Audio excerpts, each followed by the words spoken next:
NanoScope comes with the medical grade console. You can hook that back into Synergy. So here's a scope. You got 2 sheaths that come with it.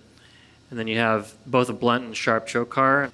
Here's a sterile prep kit. You've got all the things that you basically need to get the job done, a little 11 blade, bag and whatnot. It's a tegaderm. This is the outflow. Nice outflows for pulling out small particles and fluid. As we come down here, you're going to see the nano cannulas. This is a laser etched spinal needle, so you can kind of gauge the length that you want. It comes in 1.5, 3, 5, and 7 centimeters. And then here's all the biters and things. Here's the articulating probe. We have biters, up biter, scissors, shavers. So basically all the things that you're used to seeing in a typical operative setting are smaller scale here. Let me just grab the probe here.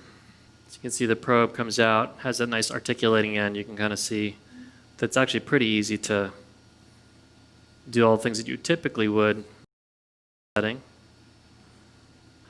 Here's a look at the medial compartment. This is the 0 degree coming from the lateral side, looking at the medial side here. I'm going to actually switch instruments here so you can kind of see the scale of what we're doing.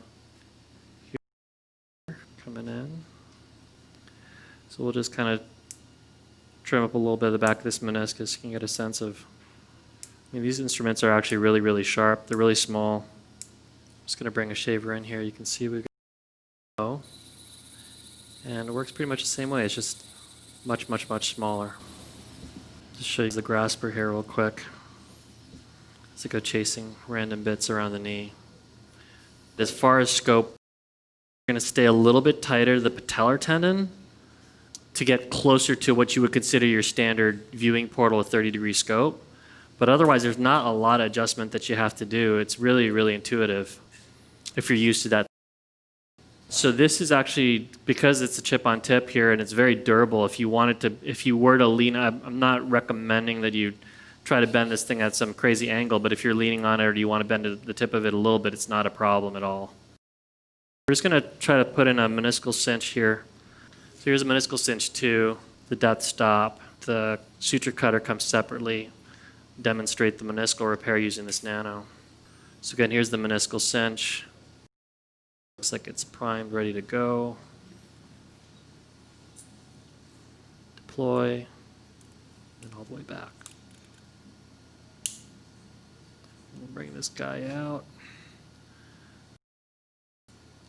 And again, watch the slot. You don't want the slot coming back this way, in a fashion that would pull against it. So we're going to leave that slot facing the same direction.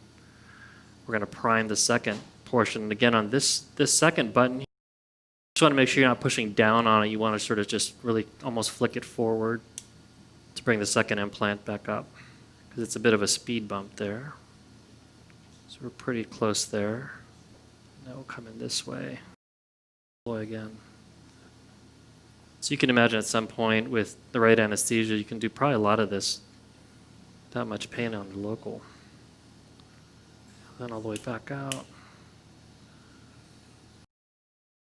All right, so there's our meniscal cinch. We're going to bring in our suture cutter.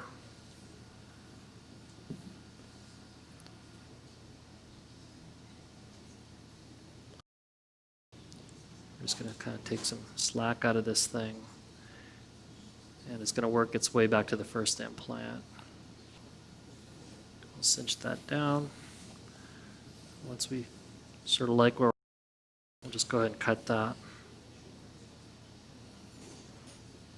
As you can see, that's nice and secure.